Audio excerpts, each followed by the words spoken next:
네, 최순실 게이트 수사의 남은 핵심은 검찰이 뇌물죄를 적용할 것인가입니다. 네, 과거 대법원은 대통령의 직무 범위를 폭넓게 해석해서 뇌물죄를 적용한 사례가 있습니다. 이대건 기자가 보도합니다.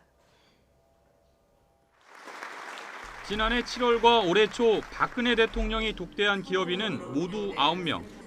이들은 미르 K스포츠 재단에 출연한 774억 원 외에 따로 돈을 요구받은 것으로 전해졌습니다.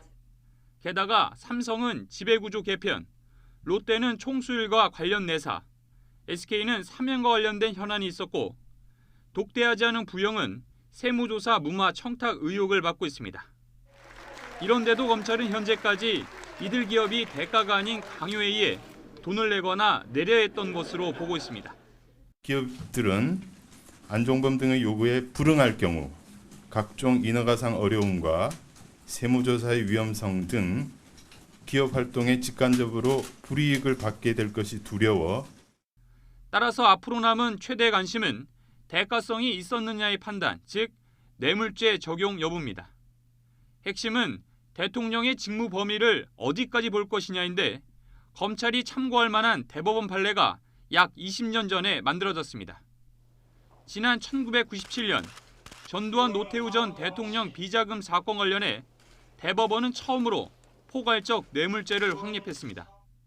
뇌물은 직무에 관하여 주고받으면 충분하고 대가적인 관계까지 필요 없다는 취지의 판례를 남겼습니다. 대통령 직무가 정치는 물론 경제, 사회, 문화, 스포츠 전반에 엄청난 영향력을 행사하기 때문에 뇌물죄를 적용할 수 있다는 겁니다.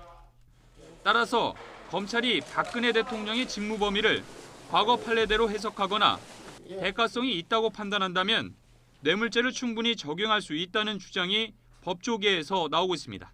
적어도 일정한 특혜를 주겠지, 아니면 적어도 지금 하고 있는 세무조사나 검찰 조사나 국민연금의 어떤 결정이나 이런 부분에 있어 불이익을 주지 않겠다라는 생각으로 돈을 냈다면 그것은 이제 뇌물죄가 될 수 있는 것입니다. 뇌물죄는 최대 무기징역까지 받을 수 있습니다. 하지만 박근혜 대통령이 애초 약속과 달리 검찰 조사를 거부한 상황이라 공은 서서히 특검으로 넘어가는 분위기입니다. YTN 이다운입니다.